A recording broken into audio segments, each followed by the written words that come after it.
Hello স্নেকি ভাই,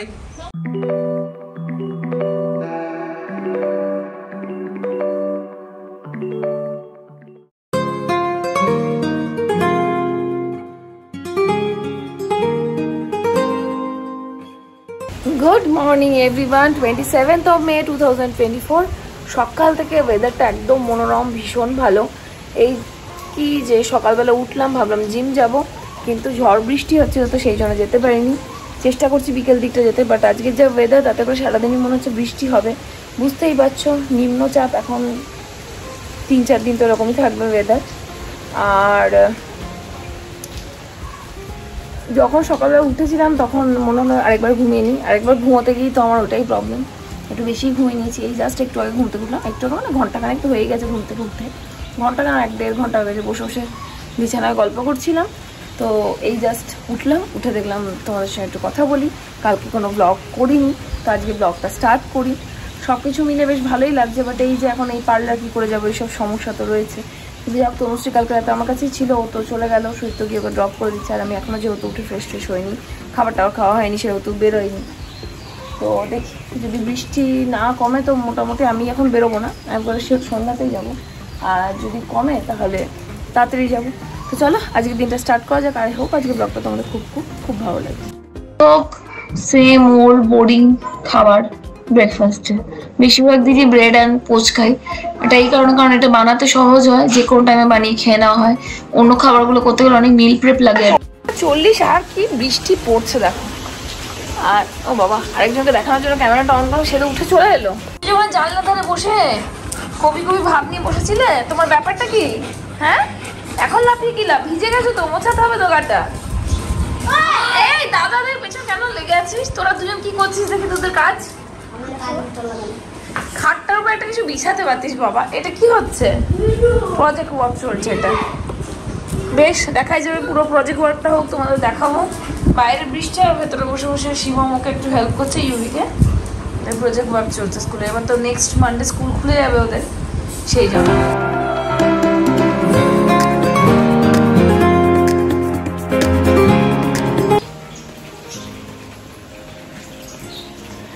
বাইরের ওয়েদারটা যে এত ভালো যে মনে হয় লাঞ্চটা আজকে আমি এখানে বসেই করি আর কি। ব্যালকনিতে বসে লাঞ্চ নিয়ে চলে এসেছি। লাঞ্চে রয়েছে একটা মিক্স ভেজ, এটা হচ্ছে মাছ, যেটা ভাত দিয়ে ওদের হয়েছে ওটাই, আর তার সঙ্গে রয়েছে 2টো রুটি। জানো তো ভাত খাচ্ছি না এখন, ওটাই খাবার। শর্টস ব্লগটা নিয়ে নিই। এই ফোনে আমি শর্টস ব্লগ করি, আর যেটাতে এখন কথা বলছি আইফোন 12 Pro ম্যাক্সে আমি বড় ব্লগটা করি, আর এটা হচ্ছে 14+, যেটাতে আমি শর্ট ব্লগটা করি। বেশ ভালোই, তবে খুব একটা যে ঠান্ডা আছে তা না, তবে হ্যাঁ ওয়েদারটা বেশ ভালোই যায়।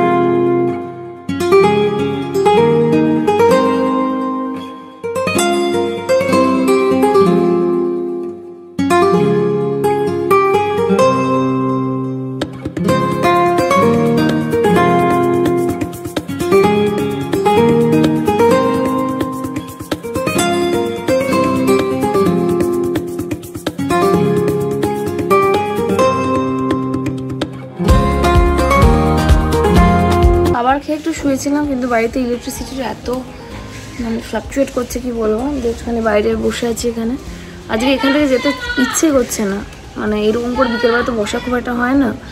আর পার্লারও আমি যাইনি, যদি এখন বৃষ্টি পড়ছে না, তো স্টাফেরা বললো পার্লারে খুব একটা বেশি ক্লায়েন্ট নেই। আমাদের বলবে তো মোস্ট অফ দ্য পার্লার বন্ধ আছে, আমাদেরই খোলা, আর 2-1টা পার্লার মনে হয় খোলা আছে। তো যাই হোক ওই জন্য আমি যাইনি। বসতে এখানে বেশ ভালো লাগছে, বাট ইলেকট্রিসিটিটা থাকলে ভালো হতো। সবাই বসে আছি আমরা এখানে, সবাই মানে বেসিক্যালি আমি আর জিনু আছি, সুইত্তও আছে। এটা হচ্ছে বেস্ট পার্ট, ওইখানে বসে ওইদিকে কত ভাবনা চিন্তা করে, কত কি করে। না জিনু, ভাল লাগছে না বলো? এখানে বসে থাকতে তোমার খুব ভালো লাগছে? তাকাও তাকাও, কই গো কই, এসো এসো এসো, আদৌ কই এসো। তুমি হাওয়া খাচ্ছ? তুমি কি হাওয়া খাচ্ছ গো? আমি যেখানে থাকবো ওকে সেখানে এসে বসে থাকতে হবে। আমি এসেছি তাই এখানে উনি বসে আছেন। সন্ধ্যা 7:30 আজকে আমি আর পার্লারে যাইনি। অনেক দিন, প্রায় 1-1.5 বছর কিনা সরি আরও বেশি, 2.5 বছর হয়ে যাবে আমি রসগোল্লা তৈরি করি মানে এর আগে যতবার রসগোল্লা তৈরি করছেন রসগোল্লাটা হয়নি, শেষে হার মেনে আমি ছেড়ে দিয়েছিলাম। বাট আজকে যেটা হয়েছে, আজকে হঠাৎ করে আমার মনে পড়লো যে না আমি রসগোল্লাটা একবার ট্রাই করব। আর আমার যখন যেটা হুঁচু ওঠে না, যতক্ষণ সেটা করবো ততক্ষণ কিন্তু মাথা ঠিক থাকে না। তো সেই জন্য দোকানে গেলাম, 1 লিটার আমুল গোল্ডের দুধ কিনে এনেছি। আমি জানি আজকে হয়তো ওয়েস্টই যাবে, হ্যাঁ ভালো হবে না, সেই জন্য খুব একটা আলাদা করে রেসিপি তোমাদের সঙ্গে শেয়ার করবো না যতক্ষণ আমি ওটাকে পারফেক্টলি বানাচ্ছি। তো ওয়েস্ট গেলে যাবে, কিন্তু জিনিসটা তোমাকে শিখতে হবে। তো সেই জন্য 1 লিটার আমুল গোল্ড এনেছি। এখন দেখি কিছু রেসিপিস ফলো করেছি নিজের থেকে, ইউটিউব থেকে। তো দেখি যদি ভালো লাগে, মানে ভালো লাগে বলছি কি ভুলভাল বলছি, ওগুলোকে ফলো করে আমি রসগোল্লাটাকে বানানোর চেষ্টা করব। তো যদি পারফেক্টলি হয় তাহলে পরের দিন তোমাদের জন্য অবশ্যই রেসিপিটা থাকবে। তো এক এক করে তোমাদের বলে দিচ্ছি। এবার যদি পারফেক্ট হয় তাহলে এই রেসিপিটা মোটামুটি একটা দেখে করতে পারো, আদারওয়াইজ আমার উপর ছেড়ে দাও, পরের দিন তোমাদের পারফেক্টলি দেখিয়ে দেবো। রাখি আমার কিন্তু রসগোল্লা কোনোদিনই ঠিকঠাকভাবে হয়নি নানান কারণে। আজকেও হবে কি হবে না তাও দেখলাম যে ট্রাই করি। আর এখানে আমি 1 লিটার আমুল গোল্ড দুধ নিয়েছি, যেটাতে আমার একটু কনফিউশন আছে, কারণ যারা মিষ্টি দোকানে মিষ্টি তৈরি করে তারা কিন্তু একদম যেটা খাঁটি যে গরুর দুধ সেটাতেই করে। তো জানি না কতটা কি হবে, আমি তোমাদের এটা নাও দেখাতে পারতাম, দেখালাম একটা কারণে, যারা দেখছো তারা যদি আমাকে একটু গাইড করো যে আমার ভুলটা কোথায় হচ্ছে। যদি ভুল হয়ে থাকে, আমি যদিও জানি না এটা রেজাল্ট আলটিমেটলি কি আসবে, কিন্তু যদি ভুল হয়ে থাকে তাহলে ভুলটা কোথায় আছে একটু বলবে। আমি 2 চামচ ভিনেগারের সঙ্গে 2 চামচ জল দিয়ে মিশিয়ে দুধটাকে কাটিয়ে নিলাম ভালো করে গরম হওয়ার পরে। তারপর দেখো ছানাটা ঠিক এরকম ভাবে কাটলো। যদি আমরা নর্মাল গরুর দুধে যখন ছানা কাটাই তখন কিন্তু আরেকটু সুন্দরভাবে ছানাটা কাটে আর কি, এরকম গুঁড়ো গুঁড়ো হয়ে যায়। এরপর ছানাটাকে জল ঝরতে দিয়ে আমি এদিকে চিনির একটা সেরা বানিয়ে নিলাম। চিনি সেরাটাতে আশা করি কোনো ভুল হওয়ার কথা নয়, জাস্ট চিনিটা গলা অবধি একটু জাস্ট ফুটিয়ে নামিয়ে নিয়েছিলাম, আর কিন্তু এটাকে কোনো মানে ঘন কিন্তু আমি করিনি। তো এখানেও যদি কিছু ভুল থাকে যারা বানিয়েছো বা যারা ভালো রসগোল্লা বানাও তারা আমাকে একটু গাইড করতে পারো, ওই জন্য কিন্তু আমি এন্টায়ার প্রসেসটা তোমাদের দেখালাম। এদিকে দেখো খুব ভালোভাবে কিন্তু যেভাবে ভিডিওতে দেখেছিলাম ওভাবেই কিন্তু আমি ছানাটাকে মাখিয়ে নিলাম। সামান্য একটু ময়দা অ্যাড করেছিলাম সঙ্গে, মানে খুবই সামান্য। দেন এটাকে গোলা পাকিয়ে কিন্তু এক এক করে আমি চিনি সেরায় সেদ্ধ করলাম ফর 15 মিনিট। এখন অবধি সব ঠিকঠাক যাচ্ছে রসগোল্লায়। যদি এটাই ঠিকঠাক যায় তাহলে কিন্তু তোমাদের জন্য রেসিপিটা পুরো ফুললি ভালো করে থাকবে।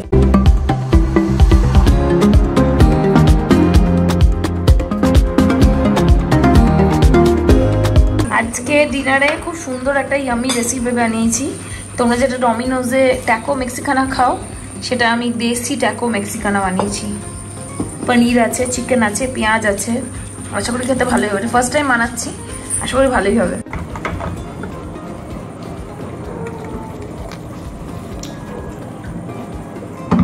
খাবো কি করে, বানালাম তো বটে।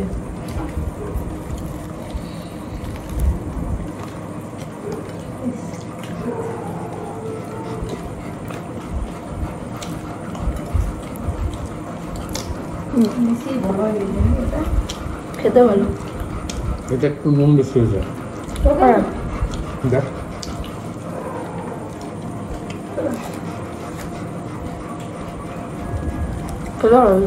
12টা বাজতে 4 আর এই যা শুতে যাচ্ছি। কালকে আমি ব্লগ করিনি, বাট একটা সাংঘাতিক ঘটনা ঘটেছে আমাদের বাড়িতে, যেটা আমি ক্যামেরায় ক্যাপচার করেছি। তো সেটাই তোমাদের সঙ্গে শেয়ার করবো। আমি সারাদিন ধরে তোমাদের এই ব্যাপারে কিছু বলিনি, কারণ আমিও একটু ভয়ে ছিলাম। মানে দেখো এখন বর্ষাকাল ঢুকছে, নানান রকম কিন্তু মানে এই ধরনের সিচুয়েশন ঘটবে। মানে যাই হোক, আমি একটু মুখে বলিনি। আমাদের বাড়ির যে ট্যাঙ্কটা রয়েছে, যেখানে আগে মাছের চাষ হতো, ওই ট্যাঙ্কটা পুরো খালি করে পরিষ্কার করা যায়, কিন্তু এই শুকনো পাতাটাতে একটু পড়ে থাকে। তো একটা বিশাল বড়, প্রায় বলে দিই 7-8 ফিট 8 ফিটের মতো বড় লাউ ডগা সাপ ওতে পড়ে গেছিলো। তো যাই হোক, সেটার কিছু ক্লিপস আমি নিয়েছি তোমাদের জাস্ট দেখানোর জন্য।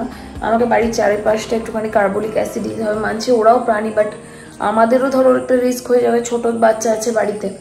তো সেই জন্য ওকে আর মারা হয়নি, জাস্ট একটা ওই বাঁশ মতো দিয়ে দেওয়া হয়েছে যাতে ও বেয়ে উঠে ওখান থেকে বেরিয়ে যায়। খুব প্রয়োজন না পড়লে, খুব অসুবিধা না পড়লে আমরা কিন্তু কোনো প্রাণী হত্যা করি না। কিন্তু মাঝে মধ্যে এটাও হয়েছে, হয়তো সাপ মারতে হয়েছে, সেটা তোমাদের অনেকের মধ্যেই হয়তো করে থেকেছো। বেশিরভাগ আমরা চেষ্টা করি যদি এরকম কোনো সিচুয়েশন থাকে তো সাপটাকে যাতে তাড়িয়ে দিতে পারি। তো কালকে ওটাই করেছি। বাট সুদীপ্ত বলছিল, আমি তো দেখিনি, সুদীপ্ত বলছিল ওর গোটা লাইফ টাইমে এত বড় লাউডাগার সাপ দেখেনি, কারণ লাউডাগার সাপ জেনারেলি একটু ছোটোই হয়, বাট এটা বেশ বড় ছিল। তো সেটাই তোমরা শেষে একটু দেখে নাও। আর এরই সাথে ব্লগটা আজকে আমি এখানে এন্ড করছি। ব্লগ থেকে যদি কিছু ভালো লেগে থাকে প্লিজ মেক শিওর চ্যানেলটাকে সাবস্ক্রাইব করে দিও, ভিডিওটাকে লাইক করো, শেয়ার করো অ্যাজ মেনি অ্যাজ পসিবল নিজের ফ্রেন্ডস, নিজের ফ্যামিলির সঙ্গে। ও হ্যাঁ, রসগোল্লাটার কী হলো সেটা যখন তোমরা কালকে ব্লগটা দেখো তাহলে তোমাদের সবটা বলবো, ভালো হয়েছে না খারাপ হয়েছে, কিছু ভুল হয়েছে না একদম পারফেক্ট হয়েছে, এগুলো সবটার জন্য তোমরা কালকে ব্লগটা দেখো। চলো এবার ফাইনালি টাটা। না এটা নতুনটা, না পুরোটা। আচ্ছা পুরোনোটা। একটু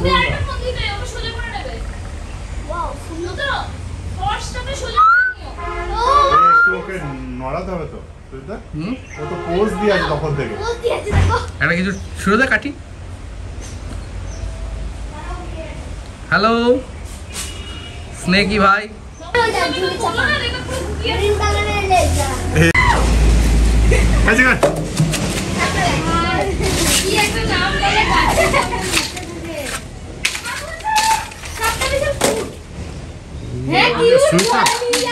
আরে দারুণ নিয়ে এসেছে সুইতা, হোয়াট এ কন্টেন্ট।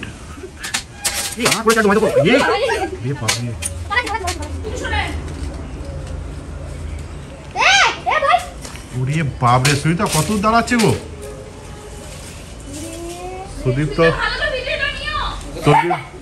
সুদীপ তো ভাও তুমি পালিয়েছো ওখান থেকে একদম। At your service, ma'am. अरे तू नाम भी তুলে দিচ্ছি।